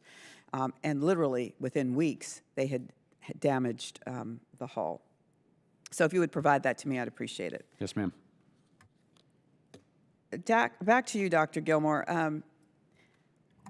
The testing of the modules for the LCS, can you go over that? How many of them, according to the Secretary, there's 3 now. How many of them have been fully tested? The only mission module that's been partially tested, consistent with there's a series of incremental requirements associated with the increments of each package. So we have tested the Increment 2 surface warfare package against its requirements, which are reduced relative to the requirements for surface warfare that the Navy ultimately hopes to meet with the fully capable surface warfare package, which will come in the next several years, probably middle of the next decade, perhaps a little sooner. So what we have done so far in terms of operational testing is to test both LCS variants equipped with the Increment 2 surface warfare package against the Navy's requirements for surface warfare for the Increment 2 package. We had initiated what's called the technical evaluation last year, which was of the mine countermeasures package, which was the lead up to what was supposed to have happened in operational testing. But given what happened in the technical evaluation testing, the Navy made the decision not to go to operational testing, commissioned an independent review team, and ultimately decided to cancel the RMS program and make other changes to the mine countermeasures program. And we now have in place a plan for testing that future mine countermeasures package, which will be different from what the Navy had been thinking, at least in some respects. But that won't take place for several years. So just to sum up, what we have done so far in terms of operational testing is operational testing of the Increment 2 surface warfare package. There's been a lot of developmental testing done on elements of the other packages. For example, there's been developmental testing done of the variable depth sonar, or of a variable depth sonar, not the one that the Navy has recently contracted for, but it was a foreign source variable depth sonar. There was developmental testing done of that. I forget exactly when that was, a year or two ago. And that was very promising, but it was done under conditions that weren't operationally realistic because the crews doing the testing actually were engineers, and the submarine that they were using the sonar to look for the operators knew where it was and the submarine wasn't evading. Now, having said all of that, the test results were nevertheless very promising. And there have been lots of other developmental testing that's been done and that the Navy continues to do. But I'm the operational test guy, and what we've done is what I said. So if I understand you correctly, this whole concept of having modules that you could interchange on the ship, making it more flexible, has been tabled.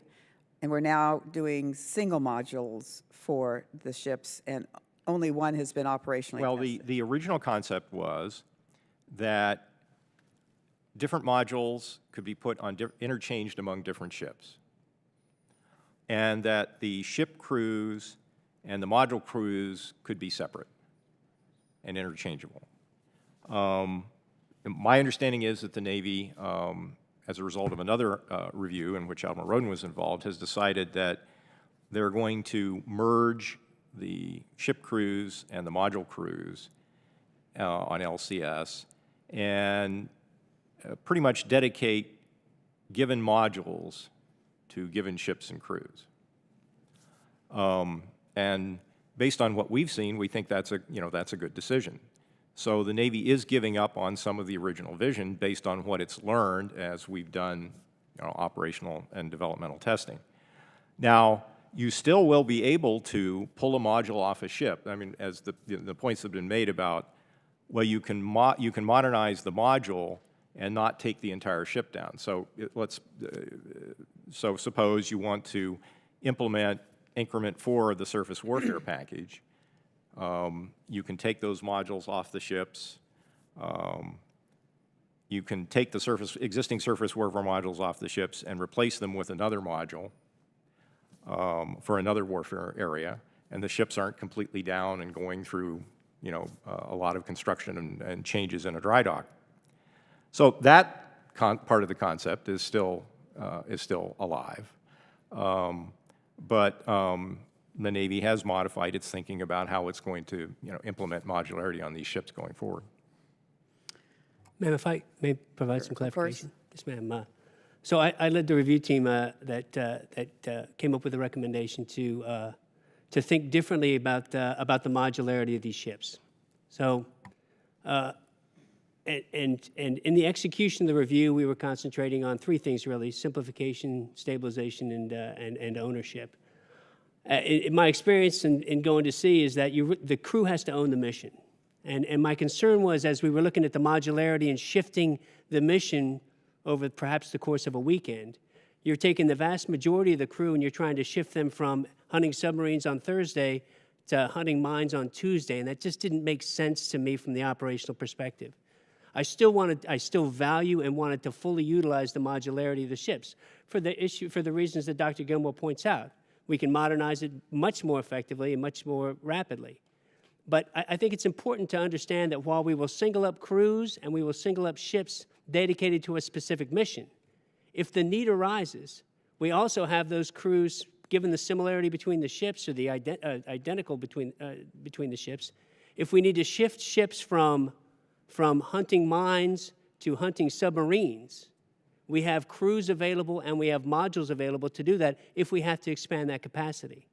So we'll have divisions dedicated to specific missions, and we'll have crews dedicated to specific missions, but we can still utilize the modularity to expand our capacity should we have to do that in a time of crisis. Okay, but we started off with a concept. We built 8 ships under that concept. We've got another 12 ships in development, and we keep changing our design expectations or assessments. And it just seems to me that we should design and then build, because then we build things that aren't adequate to do what we want them to do.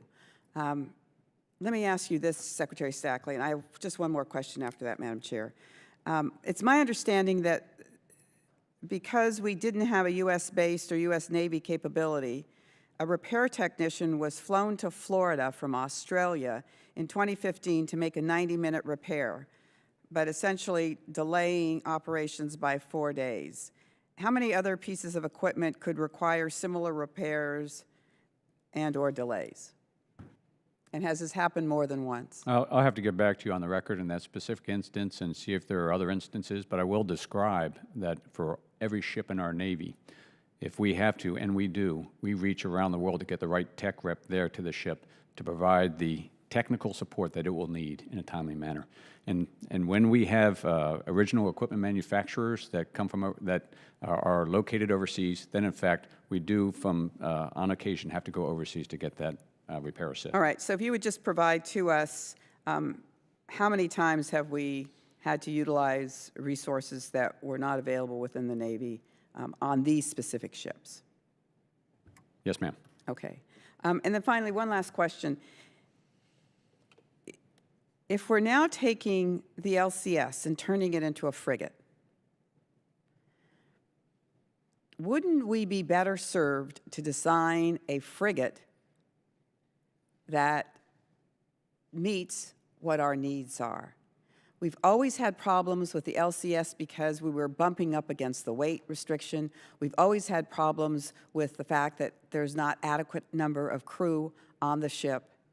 And we have a hull that's made out of aluminum that gets pierced easily and has been damaged in a number of settings. It seems to me that maybe we should go back to the drawing board and build a frigate that we want, as opposed to just superimposing it on an LCS frame that appears to have many problems. Yes, ma'am. Thanks for the question. Back in the 2014 timeframe, we spent a year reviewing design alternatives for this frigate. And we worked with the fleet. We worked across the design community. We worked with the joint staff. We worked with CNO staff. And we reviewed existing designs, U.S. and foreign frigate designs, as well as considered a clean sheet. So in fact, we did consider a clean sheet. We considered other existing designs as parent designs that could be modified, and included in that was the LCS itself. Reviewed all those alternatives, looked at the range of capabilities, the fleet weighed in terms of their priorities in terms of the capabilities, had to consider the missions that the ship would perform in, and had to consider things like cost and maturity and risk. And out of all of that, and that review that was conducted with OSD, with the joint staff, and we invited a review by committee staffs as well. Out of all of that, we landed on the proposal that came across to the Congress last year, in which we're continuing to discuss, which is the modified LCS using the existing ASW and surface warfare capabilities that we either have or are developing to reduce the risk, to first and foremost to provide the capability that the fleet has prioritized, reduce the risk in terms of technical time and cost, and ensure that when we make a commitment to the Congress in terms of this frigate, this capability, this cost, that we're not bringing a lot of risk to the table and have a repeat of what we just experienced on the LCS at the beginning of this program. We're trying to leverage. It goes back to my comment regarding the 2017 NDAA. All right, Ms. Mackin, could you just respond to that as well? We also looked at the study. We looked at how the study was done. The study team did a pretty good job given a very limited time that they had.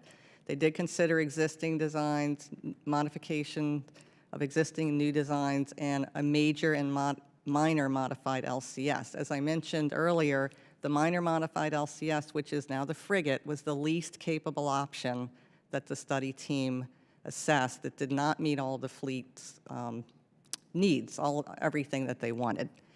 Cost was a big driver in deciding to go with the minor modified LCS, but another big driver was that they didn't want to disrupt the workload at the two existing LCS shipyards. So that was also a factor in addition to cost, and what we have now is the frigate. But the actual production is not jeopardized until 2021. So That's right, and even the study team noted that the current workload, even at that time they were doing their work, was taking both yards into 2021. So, as I mentioned, there's no schedule imperative right now to get the frigate into the pipeline for industrial-based concerns. So for the record, of everything that was studied, this was the least attractive alternative that was indeed selected. Is that what you just said? It was the least capable option. I will not agree with that, for the record, ma'am. All right, well, And we now... looked, no, for the record, and I would rather than have this be a debate at this hearing, that you invite your staff or the members to review. We will brief. We will go through the extensive review that was done of the alternatives. And for the record, the disruption to the shipbuilders, that is important. But the decision makers in that included the CNO first and foremost. And the CNO, first and foremost, is less concerned about disruption to the shipbuilders and more concerned about delivering capability to the fleet. And that was the priority that he placed in terms of the ultimate recommendation that went forward to the Secretary. Well, Mr. Stackley, I do not want to engage in a discussion on this right now, but I think in the end, for all of us, what is most important is, one, that our seamen are safe and secure at sea, and that they can survive, and that the ship can survive. And two, that we build competent, capable ships. And three, that the costs be known, and that we are prudent in making sure that we are not paying for pigs in the poke, and that we are not providing sweetheart deals to the shipbuilders for not providing us ships at the outset that are capable of doing the job that we contracted for. And that's why that guarantee issue must be addressed. With that, I yield back, Madam. 100% concur, ma'am. Very good. Mr. Byrne? Yeah, a couple of follow-up questions.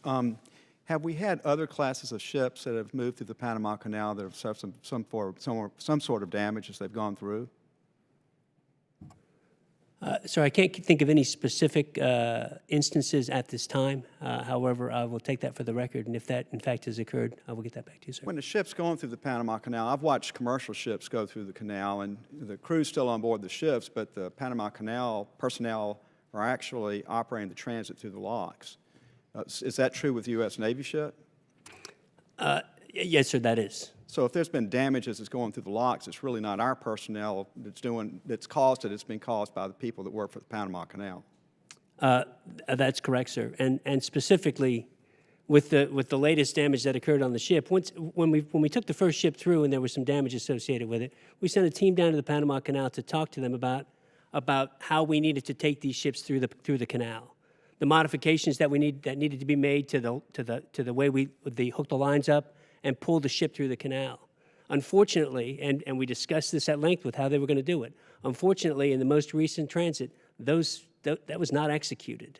We've gone back to them, and we're going to get it squared away in the future. But we know how to get the ships through the canal safely, and if we execute the procedures as we've outlined them, I don't think we'll have any problems with that in the future. If I can Sure. add to that, the LCS-2 variant is what we would refer to as Panamax.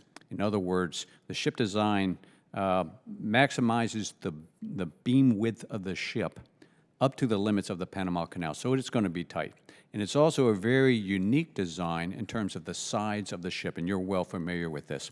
So these first couple of instances of transiting the canal, the damage has occurred because we're pressing up against the full width of the canal with this unique design, and the system that's used, what's referred to as a fendering system for all ships. All ships have a fendering system to minimize the damage. Just was not prepared for that situation. So as Admiral Rowden indicated, it's both handling, but it's also the fendering system that we're putting in place to deal with those tight constraints. And with the casualties that we've experienced with this class of ship, the LCS class, are they on par with other classes of ships when they're new? Is this what you get when you get a new class of ship, that you have certain level of casualties, any worse or any better? The answer is absolutely yes, but we're not satisfied. And so I've reviewed what we refer to as casualty Absolutely reports. yes that it's on par. Absolutely yes that it's on par, but we are not satisfied. I understand. reviewed the history of the last 4 years worth of casualty reports, and LCS is in the mix for combatants in terms of casualty reports status 2, 3, and 4, which are different degrees of severity. So that's That's in the mix. However, Dr. Gilmore's comments regarding reliability are absolutely on. This is a relatively new ship class. We do have new ship systems. We are going through what's referred to as reliability growth. And what we've got to do is get there faster on a system-by-system basis so that the concerns that he raises and that we share with regards to reliability, we can retire more quickly. And we will, just as we have with every prior ship class that we've introduced to the Navy. And Admiral, one final question for you. We've heard a lot about distributed lethality. I hope I said that right. It's a lot of syllables and a couple of words for somebody from Alabama to say. When we added the missile capability to these ships, what did it do to these ships' distributed lethality? Sir, thank you for the question. You know, it's interesting because our first thoughts of how to distribute the lethality of the fleet, distribute the lethality of the force, came when we were up at the Naval War College actually conducting a war game utilizing the Littoral combat ship. And in this specific war game, we were playing in the mid-20s time frame, and one of the capabilities that we indicated would be available and on the ship at that time was an extended range over the horizon missile. And this was a war game in that we set up live players playing live players as we executed the moves, and I was just I was quite pleased with the effectiveness that we had out of the Littoral combat ships that had been discounted by the adversary, given the capability that we'd built onto the ship, and they've had full understanding of what was happening there, and so. As we look back and as we conducted the after-action reports, one of the things that I realized as we were looking at the requirements that we built into our ships is this migration towards pretty defensive ships, defend the aircraft carrier, defend the logistics train, defend the amphibious readiness groups. And what we found in subsequent war games is that if we increase the offensive capability of the ship, if we increase the range at which we could go out and attack our adversary, it caused a couple problems. One, they had to think very differently about all of the different aspects of the fight. They had to pay less attention to the undersea domain. They had to pay less attention to the space domain because they had to pay much more attention to the surface ships and the lethality of those surface ships.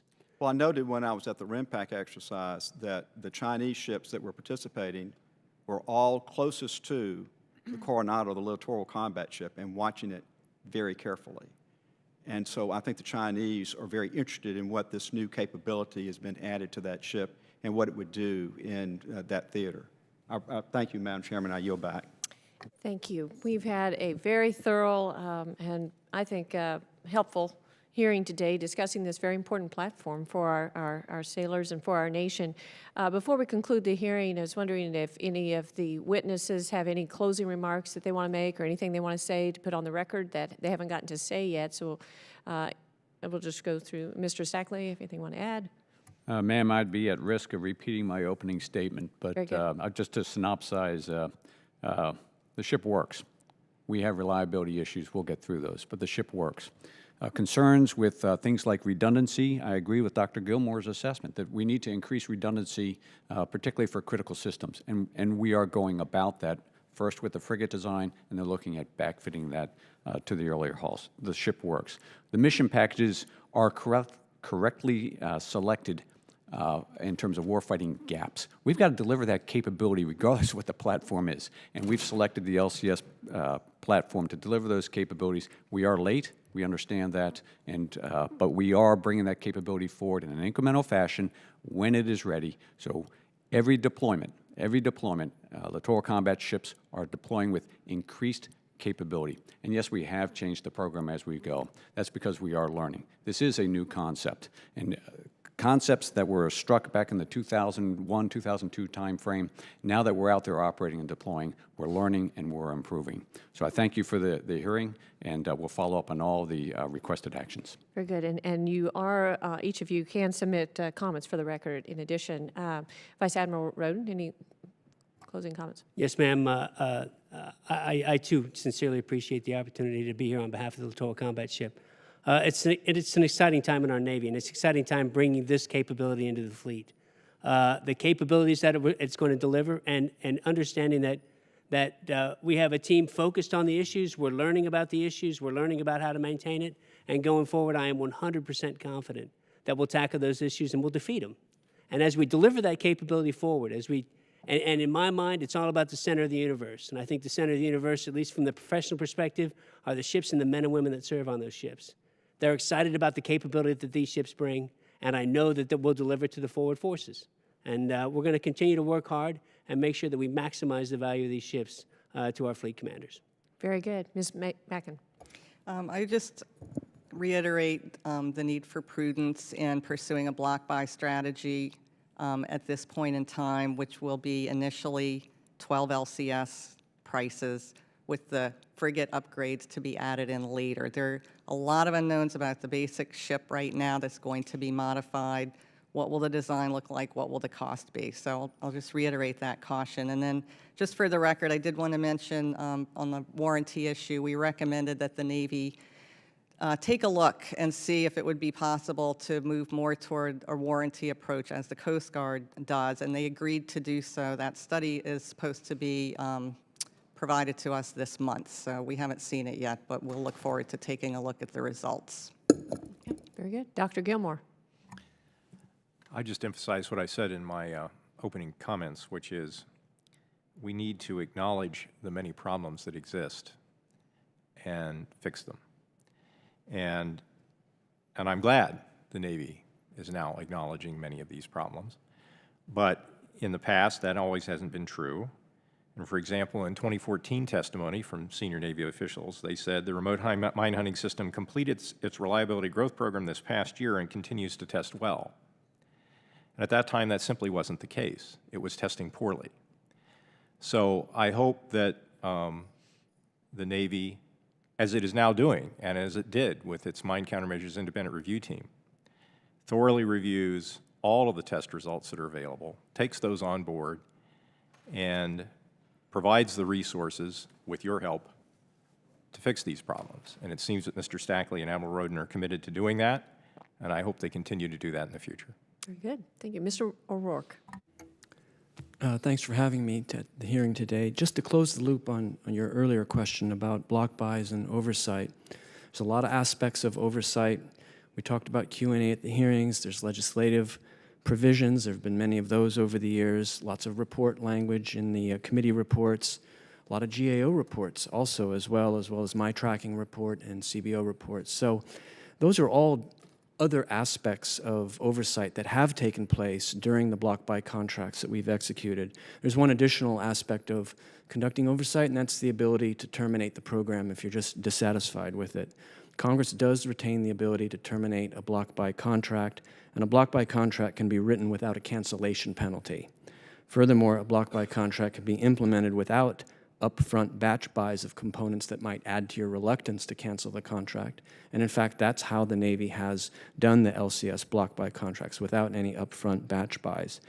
The block buy contract does add to your reluctance to cancel the program, but it might also be argued that most of the reluctance for terminating a program arises from the mere fact that the program has begun procurement. There have been relatively few defense acquisition program cancellations over the years, and the vast majority of those programs that have not been canceled were done under annual contracting. One final note. If we were to do a down select as currently planned and then use annual contracting, we could be getting ourselves into a situation of limiting the Navy's ability to use leverage in its negotiation with the contractor. When you down select to a single builder, you're creating a monopoly supplier at that point. And if the Navy then has to go back to that sole builder and contract on an annual basis and get into an annual negotiation with that builder, the Navy's leverage in that situation might be reduced. That's a situation we're in, for example, with aircraft carriers, and people have expressed dissatisfaction with the fact that we have only one builder of aircraft carriers and we have to then negotiate with them every time we build a carrier. If you were to do a down select on the LCS program and then also use annual contracting rather than block buy, you're creating a situation not too unlike that one that people have expressed dissatisfaction with. Great. Thank you all for your service to this nation. This hearing is now adjourned.